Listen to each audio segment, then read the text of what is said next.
time to actually get to the fun stuff and start talking about how we're going to teach your clients to slide.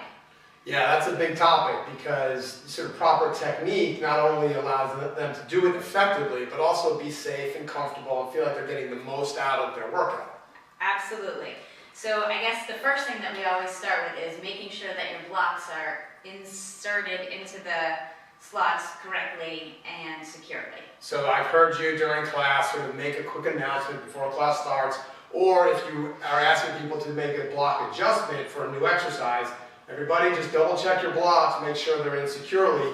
As we showed earlier, it's a pretty simple process, and your clients are part of that process during the class. They're the ones making the adjustments, but just that quick mention. A quick reminder, just check it, and it's really easy to check. You just kind of bang your foot up against it, and there should be no motion there. Perfect. So that's what we start with. And then we need to talk about proper positioning. So getting a beginner just to understand how we're going to use those things that we've talked about, the constant ground contact and the ground reaction force, to make their slide effective. Right.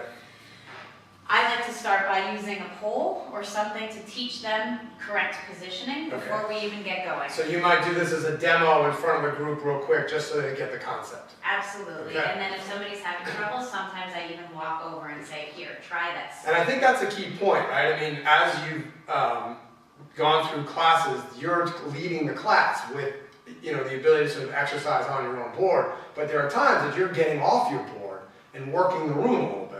Absolutely. Walking around and giving pointers is an easy and really effective Yeah, strategy great. for Okay. teaching.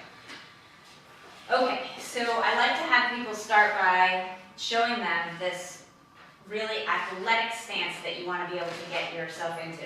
So using a pole to demonstrate it is really easy. I know that I want my head, my back, and my butt to be touching this pole the entire time.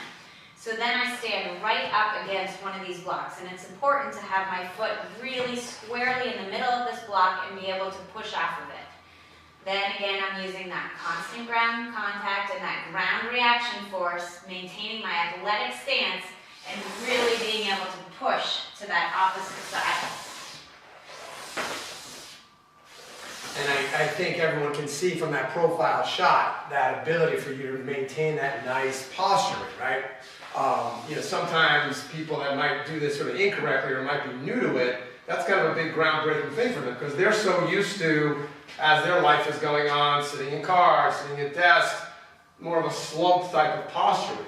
And that makes it sort of less efficient in terms of their ability to really push and, be effective with exercise. Absolutely, because they're not really loading the muscles, the big power muscles that we're asking them to load, and so if they get rounded back here, they're not as balanced, they don't feel as secure, and so then sometimes what happens is they start to push and they don't understand why they're not making it across the board.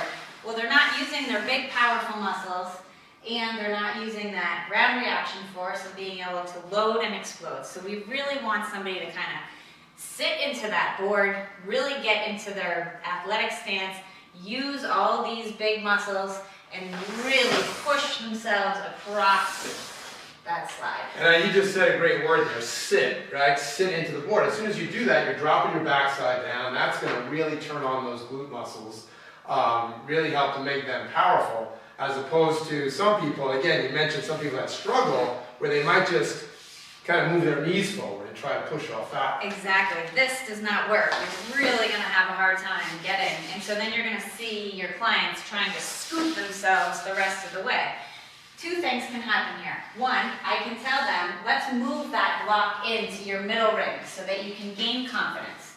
So they lean down, they grab their block, they slide it in. Now I don't have the far distance to go, so maybe now they're a little more secure.